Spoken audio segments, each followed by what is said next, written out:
देखिए यहां पर पूछा जा रहा है कि 2011 की जनगणना के अनुसार राजस्थान की जनसंख्या घनत्व पिछली जनगणना की तुलना में घटा है, उतना ही रहा है, बढ़ा है, या किसी भी तरीके से कहा नहीं जा सकता। तो आप कहेंगे सर यहाँ पर जो बात हो रही है वो हो रही है आपकी किसकी? आप कहेंगे सर जनसंख्या घनत्व की। आइए तुलना करते हैं।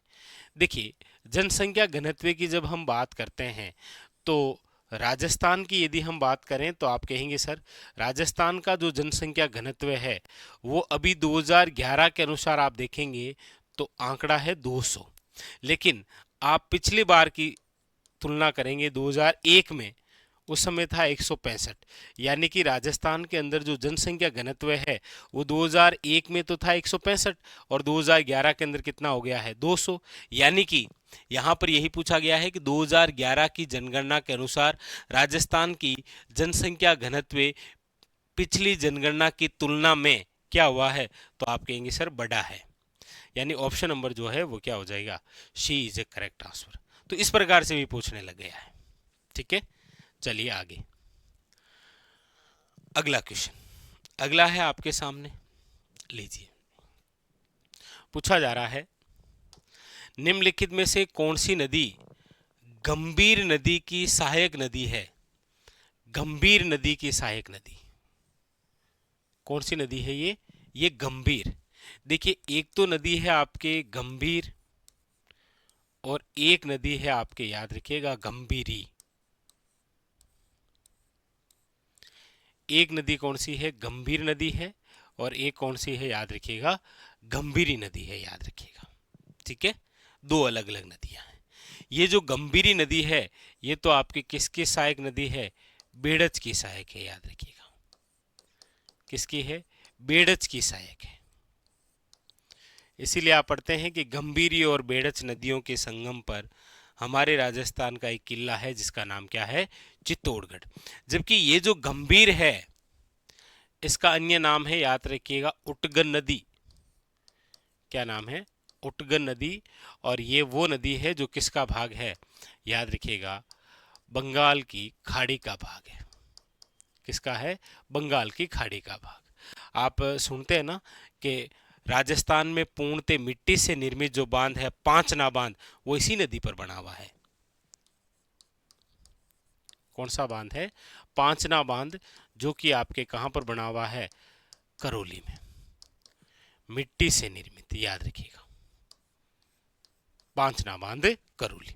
यहां पर पूछा गया है कि गंभीरी नदी की सहायक नदी है। पहला ऑप्शन है काली सिंध। आप कहेंगे सर काली सिंध जो नदी है वो आप सब जानते हैं चंबल की सहायक नदी है। इसीलिए तो आप पढ़ते भी हैं कि इसकी एक सहायक नदी है आहू। आहू और काली सिंध नदियों के संगम पर हमारे राजस्थान का एक प्रसिद्ध जल दुर्ग बना हुआ है जिसका नाम है गागरोन दुर्ग, जो कि आपके एक प्रकार का क्या है? ओदक यानी कि जल दुर्ग है। ठीक है, सी ऑप्शन के अंदर दे रखा है सूकड़ी। आप कहेंगे सर ये जो सूकड़ी नदी है ये आपके किसकी सहायक नदी है? तो आप कहेंगे सर लूणी की। किसकी सहायक नदी है? याद रखिएगा, ये लूणी की सहायक नदी है। एक शब्द दे रखा है मोरेल। वैसे तो एक शब्द होता है मोरेन और एक शब्द क्या है? मोरेल। और ये जो मोरेल है, याद रखिएगा, ये आपके किसकी सहायक नदी है? तो आप कहेंगे सर बनास की। बनास किसकी है? तो आप कहेंगे सर चंबल की। यहां पर पूछा गया गंभीर नदी की सहायक नदी कौन सी है? तो ऑप्शन नंबर बी बचा है केवल, कौन सा? शेषा। ठीक है, तो B is a correct answer, याद रखेंगे।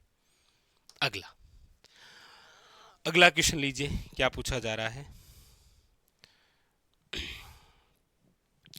अगला क्वेश्चन है आपके सामने, ये लीजिए कि राजस्थान के किस शहर को घंटियों का शहर भी कहा जाता है? राजस्थान का ऐसा कौन सा शहर है जिसे घंटियों का शहर कहते हैं? झालरा पाटन है, झुंझुनू है, जैसलमेर है और जालोर है। बताइए। आप कहेंगे सर जालोर जो है इसे तो आप कहते हैं ग्रेनाइट सिटी। जैसलमेर जो है इस जैसलमेर को आप कहते हैं राजस्थान की स्वर्ण नगरी, पीला शहर, इसे आप कहते हैं पंखों की नगरी, इसे आप कहते हैं गलियों का शहर, और इसे आप कहते हैं हवेलियों का नगर। याद रखिएगा, ठीक है। झुंझुनू जो है, याद रखिएगा, ये हमारे राजस्थान का क्या है, ताम्र जिला है। बचा क्या कि घंटियों का शहर किसे कहते हैं, झालरापाटन को याद रखिएगा। झालरापाटन राजस्थान के कौन से जिले में है, झालावाड़, और झालावाड़ को आप कहते हैं राजस्थान का नागपुर। क्या कहते हैं, राजस्थान का नागपुर। याद रखेंगे। तो यहां पर जो पूछा गया कि घंटियों का शहर, ऑप्शन नंबर क्या हो जाएगा, ए इज अ करेक्ट आंसर। याद रखिएगा, झालरापाटन। आगे अगला जो क्वेश्चन है आपके सामने वो ये रहा। पूछा जा रहा है कि राजस्थान के निम्नलिखित में से किस क्षेत्र में, और कोष्टक में लिखा है क्षेत्रफल की दृष्टि से वनावरण सबसे कम है। देखिए, वर्तमान के अंदर जो वन रिपोर्ट है, यदि हम उसकी चर्चा करें, वन रिपोर्ट 2023, और ये जो वन रिपोर्ट 2023 है, यही नवीनतम है। वन रिपोर्ट 2023 के अनुसार, याद रखिएगा, चाहे आपको राजस्थान में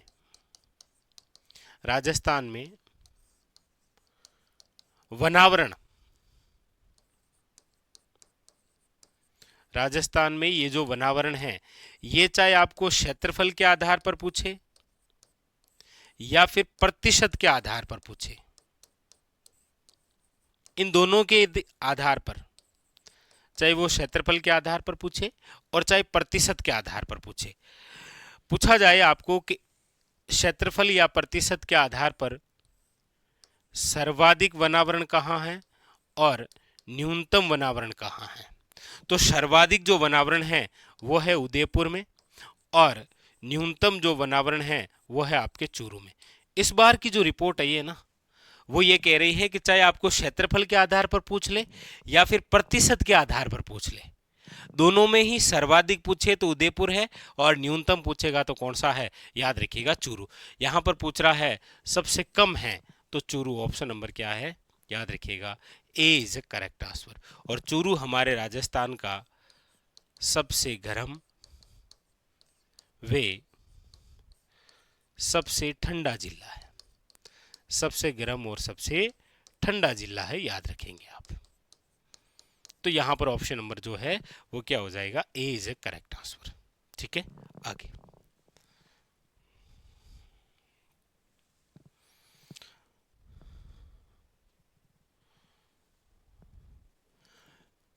लीजिए अगला क्वेश्चन। अगला है आपके सामने, पूछा जा रहा है कि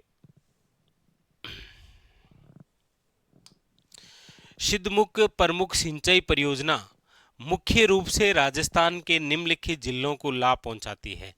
यानी कि सिद्धमुख जो प्रमुख सिंचाई परियोजना है, यानी कि इसका पूरा नाम यदि आप देखेंगे तो वो है ये, पूरा नाम ये है राजीव गांधी सिद्धमुख नहर नहर परियोजना। सबसे पहले तो ये जो नहर परियोजना है कौन सी नदी पर है, तो याद रखिएगा ये जिस नदी पर है वो है आपके रावी प्लस व्यास, रावी प्लस व्यास। दूसरी बात कि इससे लाभान्वित जिले कौन कौन से हैं, तो याद रखिएगा हमारे राजस्थान का एक तो जिला है हनुमानगढ़ और एक याद रखिएगा Churu, very very important. Nohar, Bhadra और राजगढ़, हनुमानगढ़ और चूरू के क्षेत्र याद रखिएगा, इससे क्या है लाभान्वित। ऑप्शन नंबर हो जाएगा यहां पर डी। अगला अगला है आपके सामने, ये लीजिए। अगला पूछा जा रहा है कि किशनगढ़ जो चित्रकला शैली है उसी की प्रसिद्ध पेंटिंग का नाम बताइए जिसे एरिक डिक्सन ने भारत की मोनालिसा कहा है। यहां पर पूछ रहा है कि निम्न में से भारत की मोनालिसा किसे कहा गया है? लेकिन सबसे पहले यहाँ पर एक शब्द है मोनालिसा, ये क्या है? क्योंकि कई बार एग्जामिनर ये भी पूछ लेता है निम्न में से मोनालिसा एक प्रसिद्ध है। याद रखिएगा ये एक पेंटिंग्स है और इसके जो चित्रकार थे मोनालिसा के पेंटिंग के चित्रकार, उसका नाम है लियोनार्दो दा विंची। लियोनार्दो दे विंची, याद रखिएगा। अब आते हैं कि यहां पर पूछा गया कि भारत की मोनालिसा किसे कहते हैं, तो याद रखिएगा वो कहते हैं आपके जिस पेंटिंग को, उस पेंटिंग का नाम है बनी ठनी का चित्र। अब बनी ठनी का जो चित्र है इससे रिलेटेड एग्जामिनर ने कई बार क्वेश्चन पूछ रखे हैं। क्या क्या पूछ रखे हैं? सबसे पहले तो आपके सामने कि निम्न में से किस पेंटिंग्स को भारत की मोनालिसा की संज्ञा दी गई है? बनी ठनी का चित्र। बनी ठनी का चित्र निम्न में से कौन सी चित्र शैली से संबंधित है? तो याद रखिएगा किशनगढ़ चित्र शैली। ये क्वेश्चन आया है, किशनगढ़ चित्र शैली। फिर क्वेश्चन आता है बनी ठनी का चित्रकार कौन था? तो याद रखिएगा इसका जो चित्रकार था वो था मोर ध्वज निहाल चंद, याद रखिएगा। निम्न में से ये जो चित्रकार है मोर ध्वज निहाल चंद, ये किसका दरबारी था? तो याद रखिएगा सावंत सिंह। सावंत सिंह का अन्य नाम क्या है? याद रखिएगा नागरीदास। सावंत सिंह या नागरीदास का संबंध कौन से वंश से है? याद रखिएगा ये किशनगढ़ के राठौड़ राजा थे, इन्हीं की प्रेमिका का चित्र है। कौन सा? बनी ठनी का चित्र। लेकिन इसको किसका स्वरूप बताया गया है? याद रखिएगा राधा का स्वरूप। ये किसका स्वरूप है? याद रखिएगा राधा का। Very very important. तो ये काफी सारे क्वेश्चन जो है वो आ ही जाते हैं। तो यहां पर जो पूछा गया, याद रखिएगा ऑप्शन नंबर हो जाएगा D is a correct answer. ठीक है, आगे अगला है आपके सामने कि राजस्थान की पहली महिला मंत्री कौन थी? लीजिए, राजस्थान की प्रथम महिला मंत्री।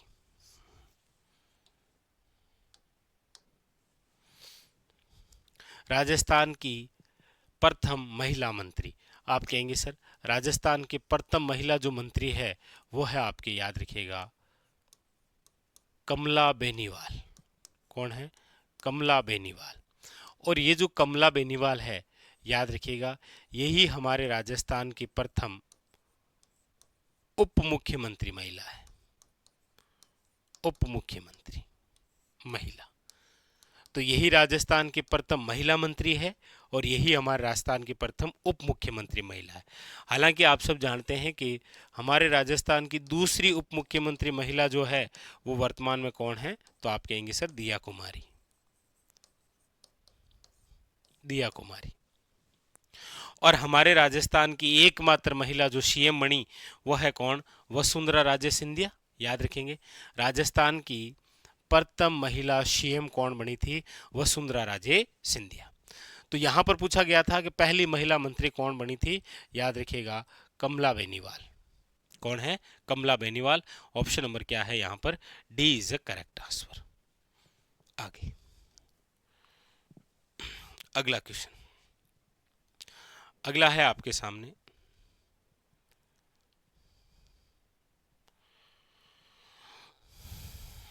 हिंदी की रागे इंग्लिश वगैरह।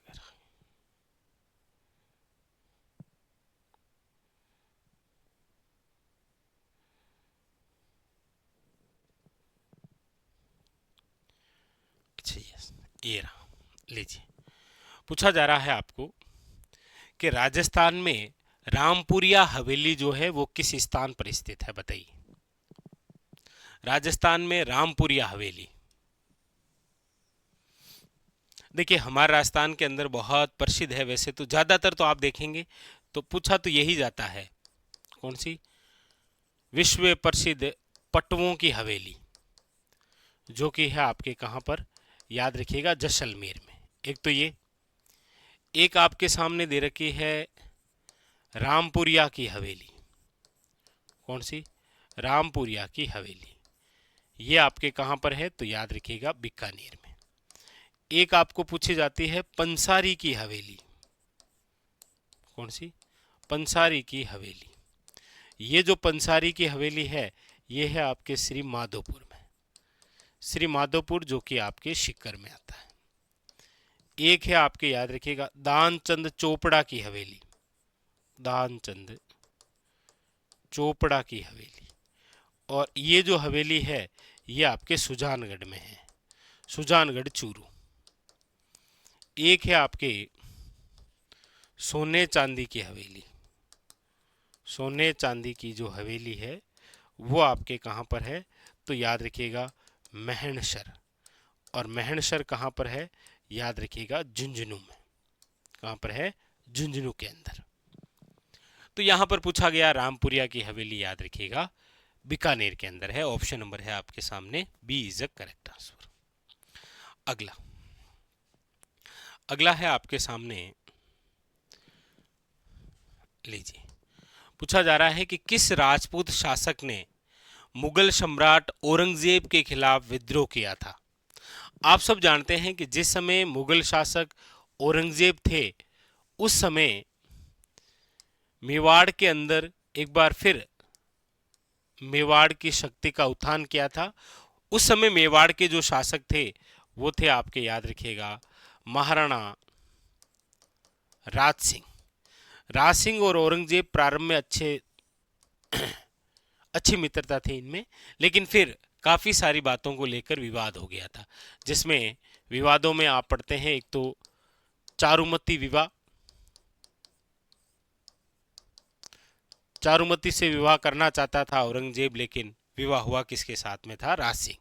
एक झजिया कर का विरोध किया था राज सिंह ने, झजिया कर का विरोध किया था, याद रखिए।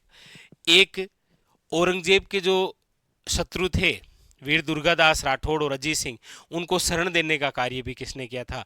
राज सिंह ने। तो औरंगजेब के खिलाफ विद्रोह करने वाले कौन थे? याद रखिएगा महाराणा राज सिंह।